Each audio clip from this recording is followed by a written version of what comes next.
Assalamualaikum warahmatullahi wabarakatuh. Apa kabar teman-teman sekalian? Perkenalkan, nama saya Francisca Amelia, perwakilan dari kelompok 3, yakni dengan Ibu Daroyani dan Bapak Marius Suliarso. Kali ini saya akan membahas tentang simulasi dan game, yakni membuat pembelajaran menjadi menyenangkan. Pertama-tama, kita akan menjelaskan tentang bagaimana simulasi dan games jenis pembelajaran berbasis game. Ini tujuannya adalah dimaksud dengan pembelajaran berbasis game atau GBL untuk memenangkan permainan. Maka kita perlu mengeksplorasi dan mempelajari sistem untuk mengalahkannya. Nah, berikut beberapa gaya permainan alternatif untuk dipertimbangkan saat merancang konten pembelajaran berbasis permainan. Yang pertama ada kartu flash kompetisi game show. Ini paling cocok untuk aplikasi berbasis hafalan atau berbasis board. Lalu yang kedua ada bermain peran atau misi. Nah, ini berfungsi dengan baik ketika tujuan pembelajaran adalah untuk mendorong peniruan, memperkuat praktik berkelanjutan, dan menekankan konten yang semakin menantang. Lalu ada strategi petualangan, yakni jika tujuannya adalah untuk menumbuhkan kemampuan pengambilan keputusan atau mempertajam keterampilan membuat pilihan dan bertanya, maka jenis permainan ini adalah cara terbaik untuk melakukannya. Lalu ada game multi pemain, yakni jenis permainan ini paling cocok ketika mendorong kolaborasi dan kerja tim adalah tujuan pembelajaran akhir. Lalu ada simulasi berakhir terbuka. Untuk mengajarkan eksperimen dan logika, mengekspos pelajar pada permainan dan simulasi terbuka, tidak ada jawaban yang salah atau yang benar. Ini adalah cara terbaik untuk melakukannya.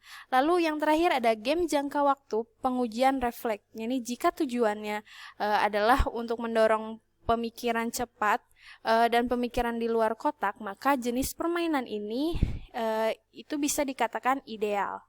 Selanjutnya ada 6 manfaat simulasi dan games. Yang pertama ada keterlibatan aktif, yakni tidak seperti ceramah tradisional atau pelatihan langsung.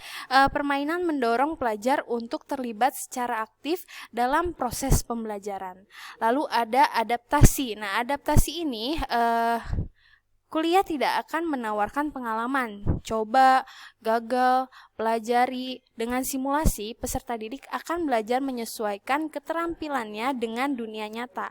Lalu ada pacu diri. Ini laju pembelajaran paling tradisional ditentukan oleh pendidik. Tidak demikian halnya dengan game dan simulasi. Pelajar menyesuaikan kecepatan permainan agar sesuai dengan temperamen mereka. Lalu ada umpan balik, yakni kehilangan suatu ketukan dalam game dan kita harus langsung mendapatkan boost atau kekurangan atau kehilangan poin. Jika kita mendapatkan nilai buruk pada tes tradisional, mungkin perlu beberapa hari sebelum kita tahu bagaimana nasib kita. Lalu ada standarisasi. Nah, dalam hal pelatihan langsung, sangat sulit untuk menilai semua pelajar dengan cara standar. Subjektivitas selalu merayap masuk dengan pembelajaran simulasi. Nah, aturan ini diterapkan sama untuk semua peserta. Nah, memungkinkan untuk penilaian pelajar ke pelajar yang lebih baik. Lalu ada hemat biaya. Nah, berbeda dengan pengorganisasian pembelajaran yang dipimpin instruktur atau tipe lokakarya. Nah, simulasi jauh lebih hemat biaya dan dapat didistribusikan secara langsung. Selanjutnya ada alat. Nah, ini adalah sejumlah alat simulasi dan pengembangan games yang difasilitasi komputer yang tersedia atau yang dapat digunakan untuk simulasi soft skill. Nah, pengembangan games role playing dan untuk membuat konten berbasis skenario atau cerita. Nah, ini ada beberapa alat yang lebih umum digunakan untuk mengembangkan simulasi dan konten games.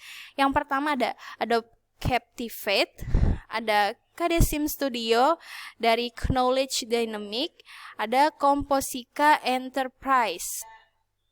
Selanjutnya ada 5 cara membangun blok untuk pembelajaran berbasis game. Nah, berikut ini beberapa cara desainer instruksional dapat memasukkan gamifikasi ke dalam konten e-learning sambil tetap memegang teguh prinsip-prinsip e-learning G. Yang pertama ada tujuan yang ditentukan. Nah, ingat ya bahwa tujuan gamification adalah untuk menyelaraskan tujuan permainan dengan tujuan pembelajaran. Saat kita mulai menyusun konten games, ketahuilah dengan tepat apa yang kita ingin pemain pelajari saat mereka memainkan game tersebut. Lalu ada personalisasi, yakni tidak setiap pelajar belajar dengan cara yang sama. Nah, saat merancang konten e-learning berbasis game, desainer instruksional harus menyediakan pengalaman belajar yang disesuaikan, font, warna, pemeran karakter, suara, tujuan, misi, dan lain-lain. Nah, untuk mencerminkan preferensi pemain masing-masing individu. Lalu ada perkembangan bertahap.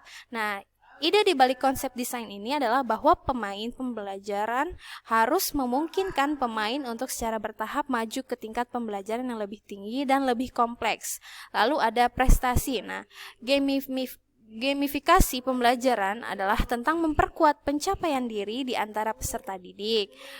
Setiap kali pelajar menyelesaikan simulasi rintangan harus ada pengakuan atas pencapaiannya.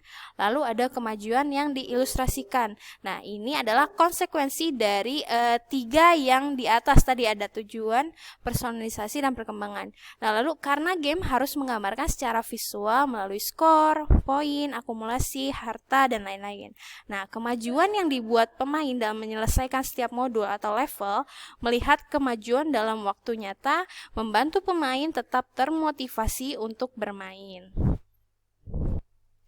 Mungkin hanya ini yang dapat kami sampaikan, kurang lebihnya mohon maaf. Terima kasih. Wassalamualaikum warahmatullahi wabarakatuh.